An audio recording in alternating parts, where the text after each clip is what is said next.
Welcome to After the Checkered Flag on Supercross Live on supercrossonline.com. Ralph Sheheen, Jeff Emig, and Ricky Carmichael with you. Anaheim was an incredibly crazy way to open the season. You know, as the year leads towards the beginning of a new season, everybody starts talking about who they think are going to be the guys that battle for the championship and the win in Anaheim. Nobody had Davey Millsaps or Trey Canard anywhere on their list of top 5 going to Anaheim. Now, as we get ready for Phoenix, are they going to be there? Well, history says no, but we're, only time will tell. It's just around the corner, a couple days from now, and there's always something that exciting happens at Anaheim. Whether it's maybe not always for the race win, maybe it's somebody falls down, one of the main beat players, but it was definitely interesting. Don't think it's going to happen again this weekend in Phoenix. I'm ready to watch it unfold, to be honest with you. I'm just kind of still in awe about what happened, but nevertheless, a big shout out to Trey Canard. To me, he had the ride of the night. Even though he didn't get the win, he still had the ride of the night, coming back from that horrific accident, I would call it, last year. One of the other big stories was Ryan Villopoto. Of course, everybody thought he'd be right there at the forefront. He had a horrible night, finishing 16th. But Jeff, he's had a week now to get himself back in gear.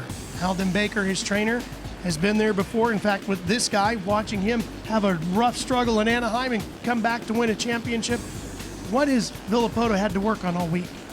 Well, he just has to forget about Anaheim and put that behind him. But, when you look, getting back to those leaders, I look at it a lot more positive about Davey Millsaps, because at Anaheim, throughout qualifying, he won the heat race, got the whole shot, which is always important. The bike starts well, and then he rode great in the main and he finished it off. His problem through most of his career is always, his fitness isn't there.